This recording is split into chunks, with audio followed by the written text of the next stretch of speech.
Next up, House File 76, Becker Finn, outdoor recreation account established. And I had till 2 o'clock here.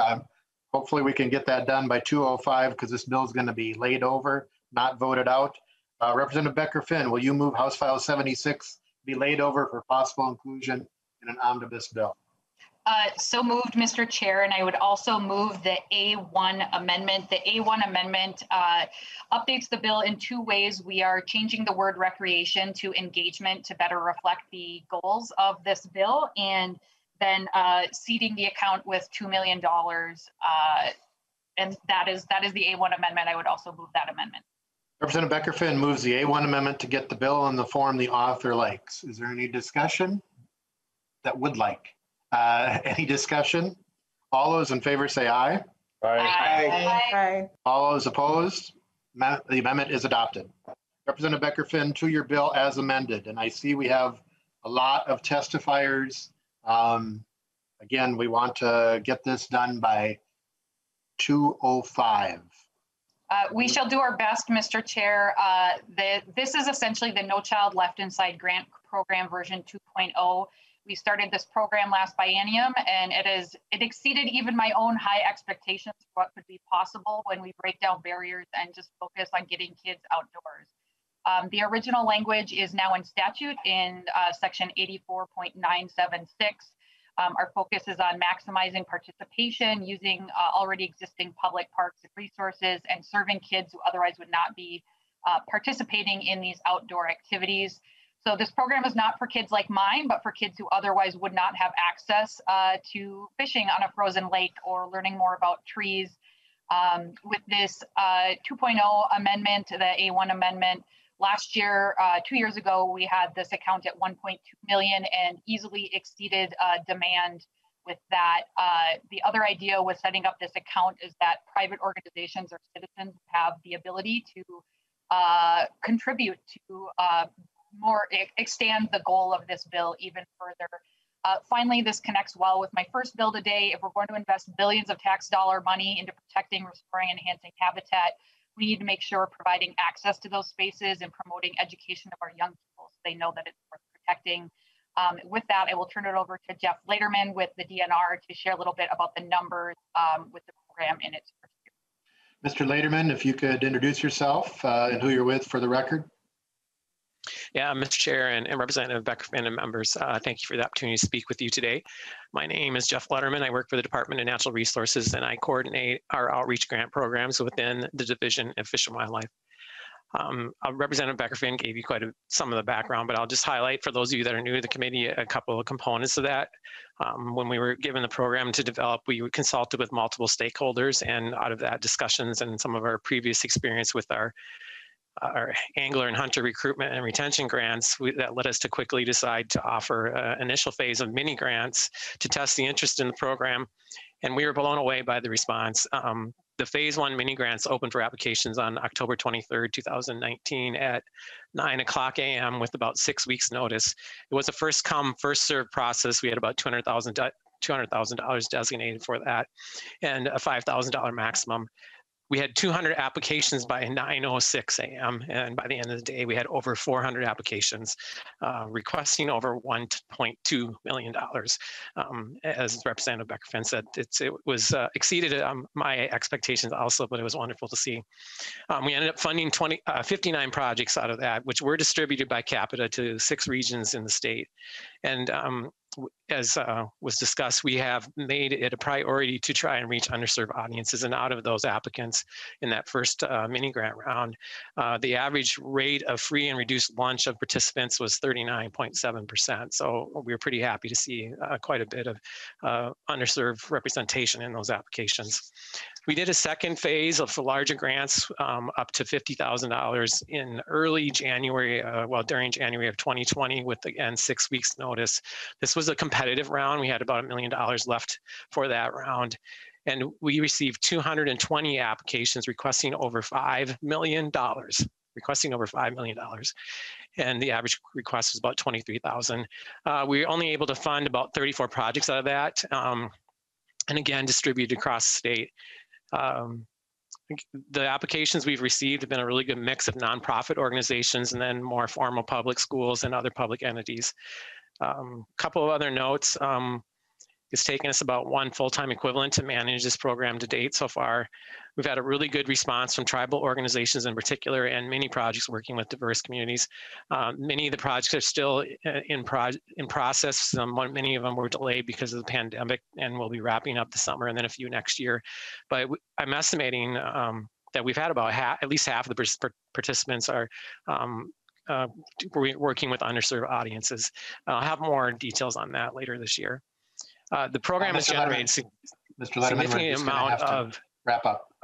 Okay, so several news stories and interest from across the country that in other states that are looking to do similar programs, and we're getting requests almost daily for people who would like to get in the program and let us know. We'll be letting them know. We've been taking a list of folks that might want to apply in the future.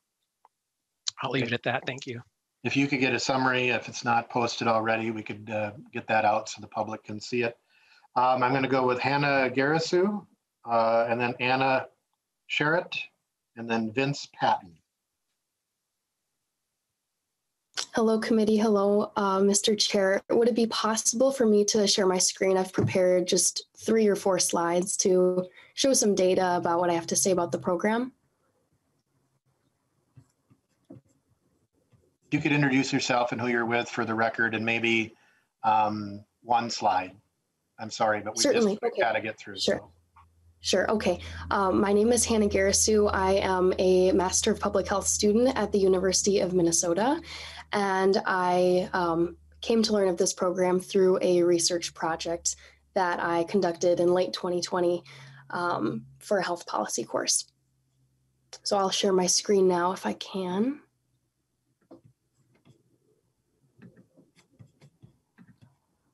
All right, are you able to see my screen? Yes. Okay, perfect. So my main point I'd like to make here is to hopefully increase tribal participation in the No Child Left Inside program. As I'm sure the committee is aware, tribes are eligible to apply for grants. In my research, I noticed that in the first phase of the mini grants where 59 were given, no grants were awarded to a Native American tribe. And then in the phase 2 information, I noticed that 1 grant was awarded to a Native American tribe, which was the Lower Sioux Indian community. And so my suggestion is that perhaps we could set aside some grants that are exclusively given to Native American tribes so that some get them. An alternative approach would be to perhaps improve communication between the DNR and Native American tribes to increase awareness of the availability of these grants for Native American tribes. Thank you very much. Thank you. Anna Sherritt.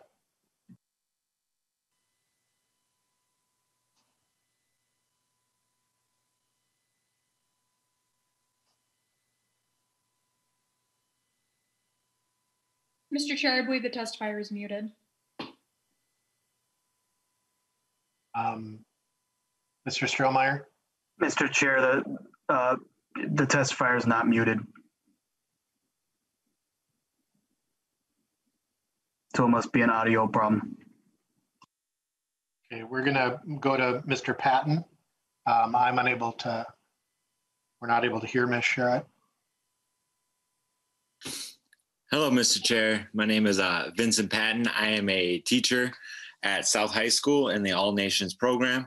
I was a recipient of both the mini grant and the larger grant of the No Child Left Inside.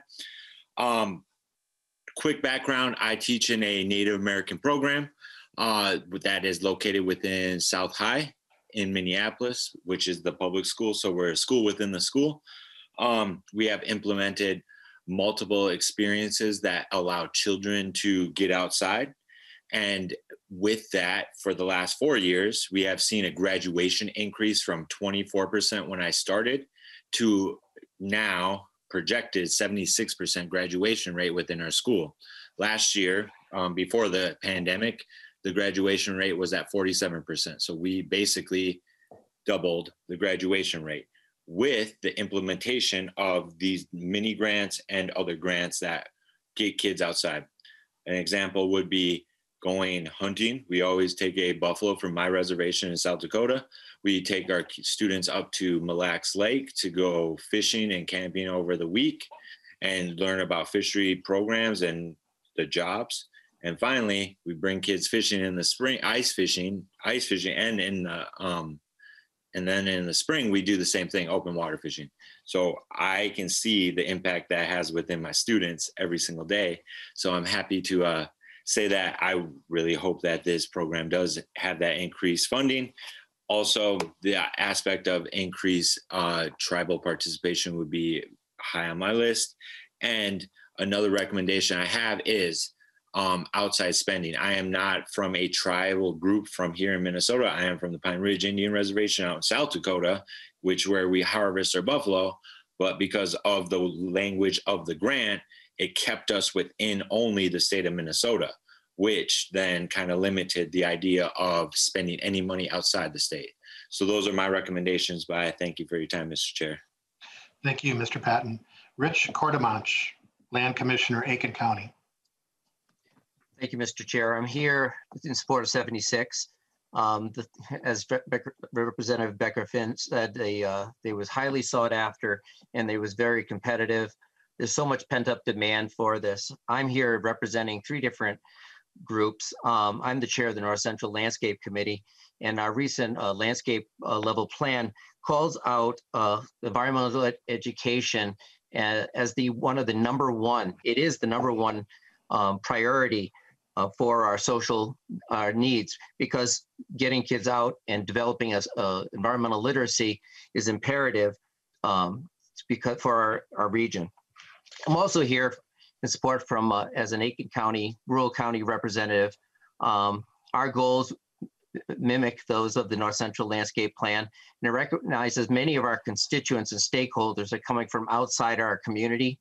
We depend heavily on tourism, lake homes, hunting, and educating our citizenry as to the value of working forests, timber, wildlife, clean water. It's vital. Half of our county's land base, 600,000 acres of the 1.2 million acres in Aiken County, are public. And this bill would help educate and develop an appreciation for public land management and the recreation possibilities vital to our community. I'm also the administrator of an environmental learning center. School districts who come to Long Lake Environmental Learning Center in Palisade are finding hard to find funding for the with shrinking budgets and not to mention COVID, as well as the economic disparity that's occurring. And so having funds like this would really help bring students out into the environment to appreciate the outdoor recreation and to support our way of life in northern Minnesota. So from these 3 perspectives, I'd like to add my support for House File 76. Thank you, Mr. Cordemanch. We're going to go back to Anna Sherritt.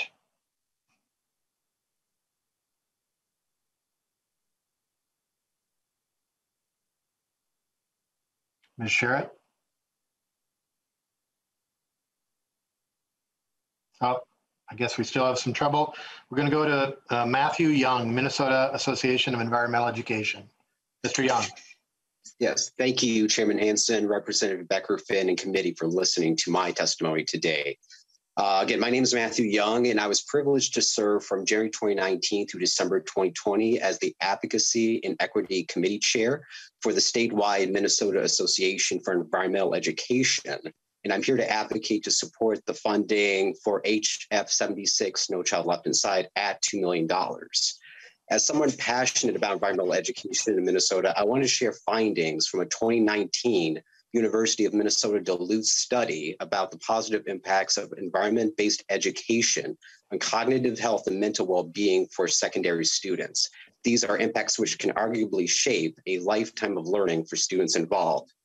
As author Ava Robinson notes, environment-based education, with its use of skills, interdisciplinary skills, and focus on experiential learning, it offers a pathway to meet psychological needs and sustain academic self-regulation and intrinsic motivation. She also cites one educator, Linda Hoodie, that capitalizing on a child's intrinsic interest on the natural world and actively engaging that child in the educational process would create an enthusiastic learner for a lifetime. Later in our study, Mr. Young, do you have a, can you send us that cited document, and that would be great so that the committee and the public can read it. And I'm assuming you're strongly in support of the program. Is that correct? Very much so, yes. And I would be happy to send that off to at least Representative Becker-Finn. Would that be okay? Or to yourself, Chairman?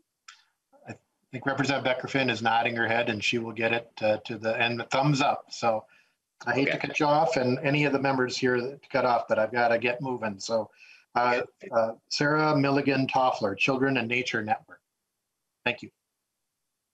Thank you, Mr. Chair and committee. I'm pleased to provide some testimony today. I am the president and CEO of the Children and Nature Network, which is a national organization based in Minnesota that's working to address the fact that over the past 40 years, we've seen childhood move indoors. And so I am just going to give a couple of very brief points here to sort of amplify what some others have said. I'm sure many on the committee are aware that Minnesota's outdoor recreation industry makes up 2.4% of the state's GDP, which is significant. But what we're seeing is declining participation in the outdoors by children and youth. In fact, there was a 1.4% drop across the US between 2017 and 2019. And early reports that we're seeing show that COVID has exacerbated this problem, with children spending even more time indoors and in front of screens. And then, as others have mentioned, low-income children, Black, Indigenous, Latinx, Asian children have lower rates of outdoor participation than their white peers. So given the vital role that outdoor recreation and just that, that connection to the outdoors plays in our state's economic health, I think we would be really wise to invest in ensuring that the next generation has access to the many benefits of outdoor experiences everywhere they live, learn, and play. And this addition to the Leave No Child Inside, would help to do that. I would also just like to add that allowing for outside of government contributions, I think is a really smart idea because, for example, the Children and Nature Network receives quite a bit of national funding that we often pass through to local communities to do these kinds of programs. So a program like this would allow an organization like ours, for example, to leverage state dollars in support of these efforts. And I will leave my testimony there. Thank you so much for the opportunity. And is Ms. Sherritt back?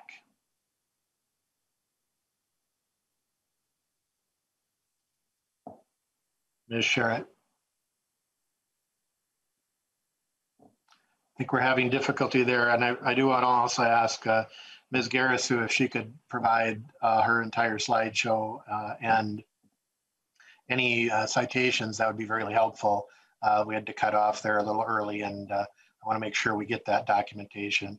And all testifiers. Representative Becker-Finn. Thank you, Mr. Chair. I think it's clear the overwhelming support for this initiative and to continue to fund it to benefit all of our kids here in Minnesota. So thank folks for their support. And I can get, if testifiers get me that information, I will pass it on to Mr. Meyer to send to the rest of the committee. Seeing no discussion, Representative Becker-Finn renews her motion that House File 76 as amended be laid over for possible inclusion in an omnibus bill. The bill is laid over.